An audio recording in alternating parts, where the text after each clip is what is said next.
غیر عالم کے لیے تفسیر، حدیث، فقہ، سیرت، تصوف، تاریخ جیسے موضوعات پر مطالعے کے لیے کون سی کتابیں زیادہ مفید ہوں گی؟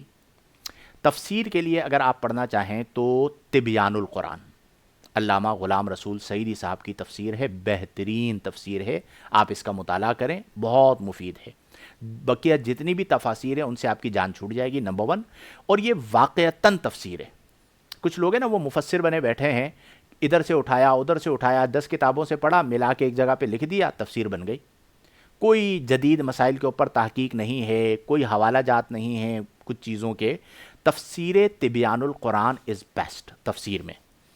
حدیث کے حوالے سے اگر آپ کو پڑھنا ہے تو آپ پڑھیے مرآت المناجیح شرح مشکات المصابیح، مفتی احمد یار خان نعیمی رحمۃ اللہ تعالیٰ علیہ کے غیر عالم کے لیے۔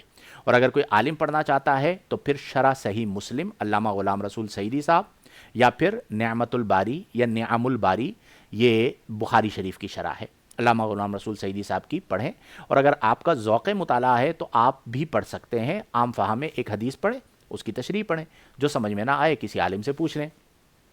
فقہ پر اگر آپ پڑھنا چاہتے ہیں، اردو میں بہار شریعت بیسٹ کتاب ہے، مفتہ بھی اقوال بہار شریعت میں موجود ہیں، آپ وہ پڑھ لیجئے۔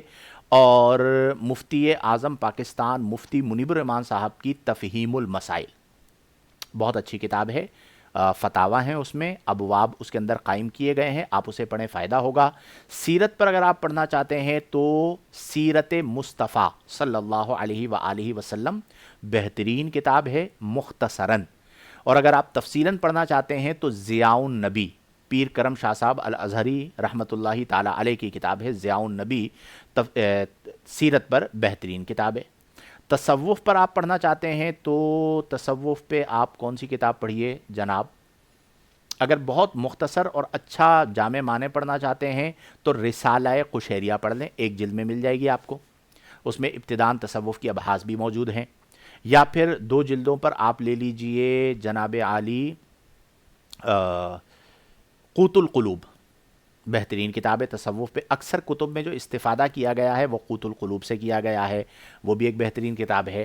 اور پھر ناپید کنار سمندر ہے امام غزالی کا علم، تو آپ احیاء العلوم دیکھ لیجئے، لیکن اس میں سے آپ صرف تصوف کی باتیں لیجئے گا، چونکہ اس میں کچھ احادیث موضوعات بھی ہیں، موضوعات میں انہیں شمار کیا گیا ہے، تو اس سے اجتناب کر کے تصوف کے حوالے سے آپ پڑھ سکتے ہیں۔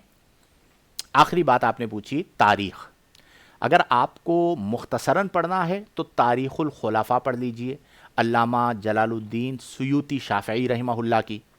اور اگر آپ کو بہت تفصیل کے ساتھ پڑھنا ہے تو تاریخ ابن خلدون پڑھیں، اور اس میں آپ ایک آتا ہے مقدمہ ابن خلدون، وہ تو آپ لازم پڑھیے، سب پڑھیں، میری گزارش ہوگی، آپ کو علم سے شغف پیدا ہو جائے گا۔ مقدمہ ابن خلدون۔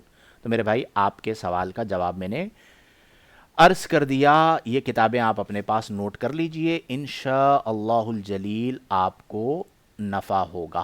اللہ کریم ہم سب کو توفیق عمل عطا فرمائے۔